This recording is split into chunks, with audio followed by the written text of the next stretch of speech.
At 2:13 a.m., every phone in the city received the same emergency alert, except mine. I didn't even know anything had happened until the next morning. At first, I thought people were joking. The streets were empty, not abandoned completely, just wrong. Cars sat parked at strange angles. Storefronts were unlocked. Traffic lights changed for roads with no traffic. And everywhere I looked, people seemed terrified, not panicked. Terrified. The kind of fear people carry after seeing something they can't explain. I noticed it immediately in the coffee shop downstairs. Usually crowded, usually loud. That morning, everyone was silent. Some were staring at their phones. Others kept glancing toward the windows. One woman was crying quietly into her drink. I walked up to the counter and asked what happened. The cashier looked at me strangely. "You didn't get the alert?" I laughed a little. "What alert?" Nobody else laughed. The cashier slowly turned her phone toward me. An emergency notification filled the screen. Nationwide emergency alert. 2:13 a.m. Do not look outside between 2:13 a.m. and 2:14 a.m. Do not acknowledge anyone calling your name during this time.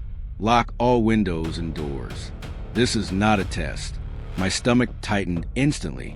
I stared at the message, then at everyone else around me. "You're serious?" Still nobody answered. That's when I noticed something worse. Every clock inside the cafe was wrong. Not broken. Stopped 2:14 a.m. Every single one.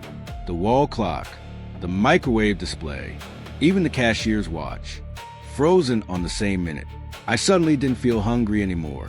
Outside, police cars rolled slowly through the street. No sirens, just speakers repeating the same sentence over and over.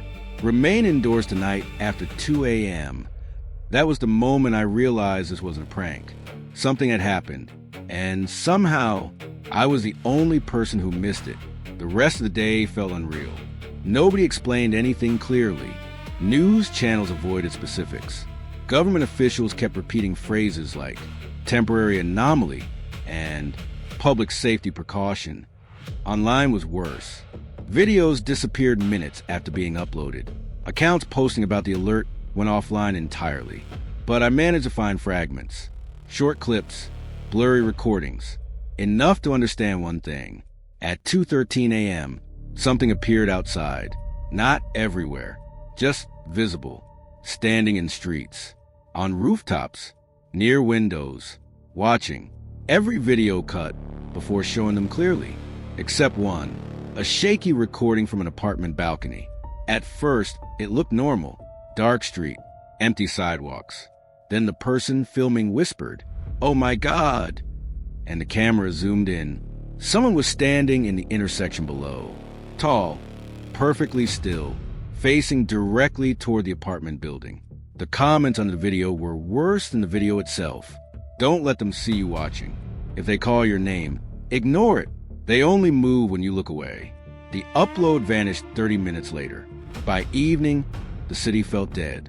Restaurants closed early. Subways stopped running. People rushed home before dark like they were escaping a storm. At 11 p.m., my phone finally buzzed. Unknown number. One text message. "You really didn't get the alert?" I stared at it for a long time before replying. "No." 3 dots appeared immediately. Then they don't know you can see them. A cold wave rolled through me. "What are you talking about?" No response. Then another message. "Whatever happens tonight, don't look outside at 2:13. I checked the time. 11:42 p.m. My chest tightened. Suddenly, every second felt too loud. At midnight, the city went silent. Completely silent. No traffic. No distant sirens. Nothing. I locked every window and turned off every light in my apartment. Then sat on the floor, staring at the clock. 1:37 a.m. 1:52. 2:01. Every minute felt slower than the last. Then at exactly 2:13, every light outside my apartment shut off simultaneously. The entire city disappeared into darkness. My breath caught instantly, and from somewhere outside, I heard screaming. Not one person. Hundreds, all at once. The sound lasted maybe 3 seconds. then stopped abruptly. Silence crashed down again.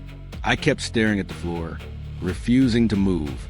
Then I heard it, my name, outside my apartment window. Soft, almost affectionate. Evan.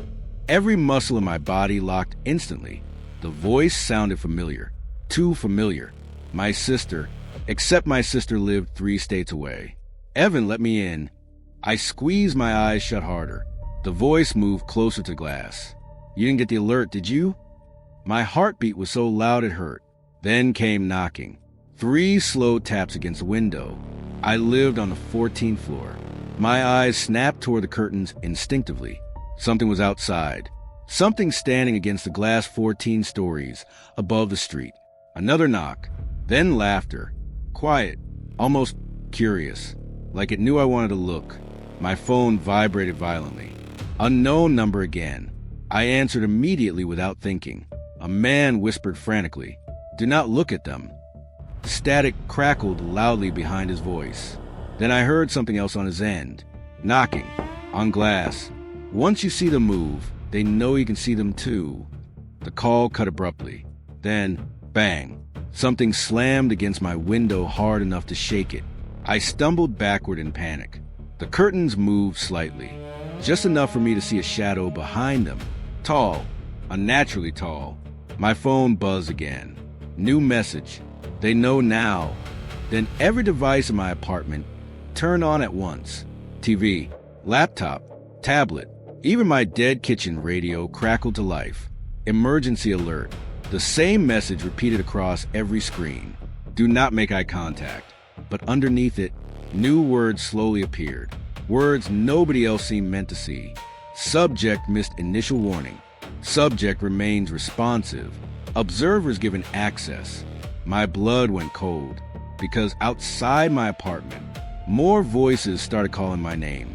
Not one, not 2, dozens, different ages, different tones, all sounding almost human. Evan, Evan, Evan. Then the thing outside the window moved. Not naturally, too fast. 1 second at the glass. Next second, on the ceiling above me, crawling, limbs bending the wrong direction. I finally looked directly at it, and immediately understood why the alert existed. Its face wasn't fixed. It kept changing. Every person I had ever known. My mother, my teacher, old friends, strangers. Faces flickering rapidly, like it was searching for one that would make me trust it. Then it smiled using my own face. And every screen in the apartment changed again. Live observation complete. Then one final line appeared. Prepare for 2:14. The clock beside me ticked forward. 2:13, 2:14, and suddenly, every voice outside stopped at once. The silence that followed felt alive. Then something whispered directly behind me. Now you can look outside. I turned slowly toward the window and realized the city wasn't empty anymore.